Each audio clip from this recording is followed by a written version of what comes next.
बेटा आज हम पढ़ेंगे युग और ग्रंथों में यही चीज हमें कंफ्यूज होता और मैं उन महात्माओं से भी पूछना चाहता हूँ, बाबाओं से भी पूछना चाहता हूँ कि एक बात बताइए मुझे कि हमें बताया जाता है कि आज से 3 लाख साल पहले 3 लाख साल एगो मनुष्य नहीं थे, इस धरती पर मनुष्य नहीं थे। ठीक है, तो हम ये त्रेता की बात हटा त्रेता के हम मान लेते हैं कि कलयुग 4 लाख द्वापर का 8,64,000 इसकी एज है, इसकी एज 8,64,000 द्वापर का। और द्वापर को बीते हुए लगभग 5,500 ईयर्स हो चुके। द्वापर के बीते हुए कितना हो चुके?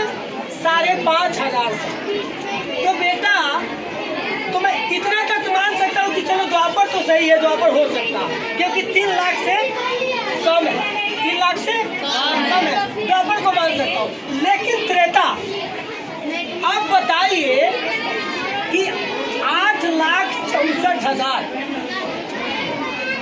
द्वापर का एज रहा होगा, द्वापर का एज 8,64,000 रहा होगा। और यहाँ पे हमें पढ़ाई जाती है कि 3 लाख साल पहले धरती पर मनुष्य नहीं थे।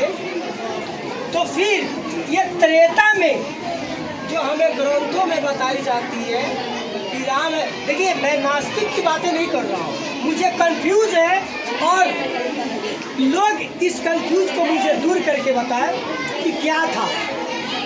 मैं नास्तिक नहीं हूँ, मैं उस एनर्जी को मानता हूँ, ऐसी बात नहीं कि मैं नास्तिक हूँ, उस एनर्जी को, उस ताकत को मानता हूँ जिसके सहारे ये दुनिया चले।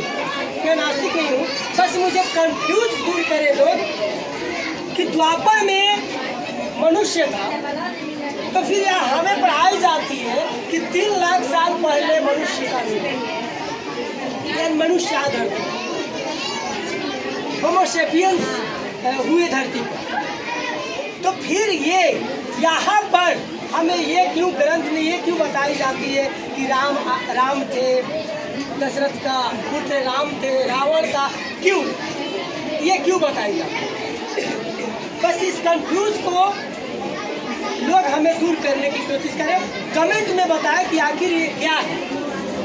ठीक है, इस कंफ्यूज को हमें दूर करें, बस यही कंफ्यूजन। जब मैं हिस्ट्री पढ़ाता हूँ और ग्रंथों से जोड़ देता हूँ तो हमें कंफ्यूज होने लगती है और फिर दिक्कत हो जाता है। फिर मैं बच्चों को ग्रंथ में अगर बताना चाहूँ तो कैसे बताऊँगा? बस लोग इस कंफ्यूज को मुझे दूर करें।